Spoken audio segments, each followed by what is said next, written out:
आज के इस वीडियो के अंदर हम लोग ऑफसेट, इस ट्रिपल फिल, इस ट्रिपल बैक स्टिच, इस ट्रिपल स्टेम स्टिच, इन सब चारों टूल बार के बारे में पढ़ने वाले हैं। यहाँ पे हमने सबसे पहले ऑब्जेक्ट बना लिया हुआ है, उसको सेलेक्ट करेंगे। उसके बाद यहाँ पे आकर के उसके ऊपर क्लिक कर देंगे। जैसे हम लोग ऑफसेट पे क्लिक करते हैं, देखेंगे इस तरीके से दिखाई दे रहा है। यहाँ पे ऑफसेट का लाइन बना हुआ है, इसको हम लोग यहाँ से स्पेसिंग को कम कर सकते हैं। एक कर देंगे, इस तरीके से लाइन बना हुआ दिखाई देगा। यहाँ पे हम लोग इसके लेंथ को जितना रखना चाहे उतना रख सकते हैं। एक का रख देंगे, इस तरीके से हो जाएगा।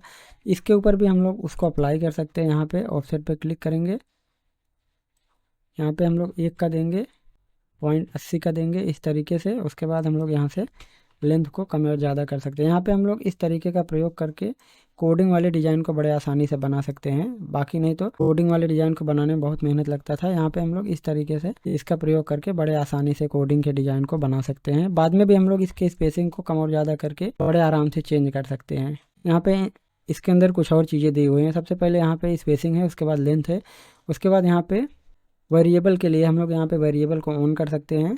उसके बाद यहाँ पे सीक्वेंसिंग के लिए हम लोग यहाँ पे इनसाइड से आउटसाइड कर सकते हैं या फिर आउटसाइड से इनसाइड कर सकते हैं। अगर हम लोग आउटसाइड से इनसाइड कर देंगे तो यहाँ पे देखेंगे जो चलते हुए जा रहा है, यहाँ पे आउटसाइड से बनते हुए अंदर के साइड जा रहा है। यहाँ पे इस तरीके से चला करके देखेंगे तो अंदर के साइड जा रहा है। जबकि अगर हम लोग यहाँ पे इनसाइड कर देंगे तो ये अंदर के साइड से बनते हुए देख रहे होंगे बाहर के साइड आ रहा है। इस तरीके से इसका प्रयोग हम लोग कर सकते हैं। सेम उसी तरीके से हम लोग इसके ऊपर भी इसका प्रयोग कर सकते हैं। इसको सेलेक्ट करेंगे, यहाँ पे जाएंगे, ऑफसेट पे क्लिक करेंगे, यहाँ पे 0.8 लिख कर इंटर करेंगे। ये ऑफसेट बन के तैयार हो गया है।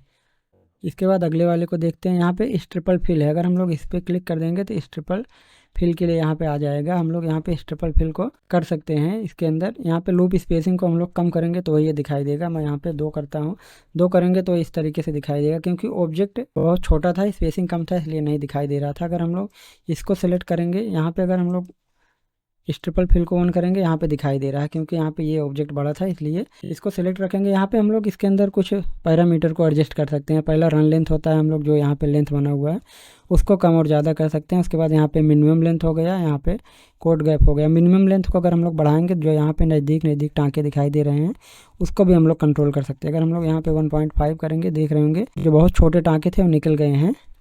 उसके बाद हम लोग यहाँ से रन के काउंट को कंट्रोल कर सकते हैं। उसके बाद सबसे नीचे यहाँ पे देखेंगे कुछ ज़रूरी चीज़ दी हुई है। इसका मेन सेटिंग यही होता है। यहाँ पे हम लोग देखेंगे लूप स्पेसिंग है, इसको हम लोग जितना कम करते हुए जाएंगे उतना नज़दीक इस तरीके से रैंडम रन बनेगा। यहाँ पे जैसे मैं 4 लिख कर इंटर करता हूँ, इस तरीके से देख रहे होंगे ये नज़दीक रन बन रहा है।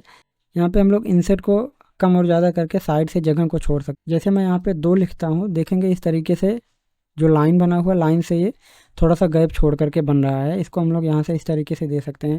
ज़्यादातर हम लोग इसको एक ही रखते हैं तो परफेक्ट गैप में बैठता है। यहाँ पे स्पेसिंग को अगर हम लोग 1 कर देंगे तो इस तरीके का यहाँ पे रन बन के तैयार हो जाएगा। 2 करेंगे तो कुछ इस तरीके का बनेगा। आप लोग यहाँ पे खुद से इसके वैल्यू को कम और ज़्यादा करके देख सकते हैं क्या चीज़ें बनाना है। इसके बाद में देखेंगे अगला वाला इस ट्रिपल बैक स्टिच है। सेम उसी तरीके से इसके अंदर भी सारी सेटिंग आती है, खाली इसके अंदर रन का स्टाइल चेंज हो जाएगा। जैसे मैं यहाँ पे कंट्रोल जेड कर लेता हूँ और इसी को राइट क्लिक करके यहाँ ड्रैग करते हैं, 2 हो जाएगा। यहाँ पे हम लोग यहाँ इस ट्रिपल बैक स्टिच को ऑन करते हैं। यहाँ पे भी सेम उसी तरीके से दिखाई दे रहा है। यहाँ पे खाली बैक स्टिच सेलेक्ट है, यहाँ पे खाली रन सेलेक्ट था, खाली यही अंतर है। बाकी वो सारी चीज़ें यहाँ पे भी सेम वही चीज़ें हैं। हम लोग इन सबको कम ज़्यादा करके उसके हिसाब से ही रख सकते हैं। एक और डुप्लीकेट हम लोग यहाँ पे रख लेते हैं।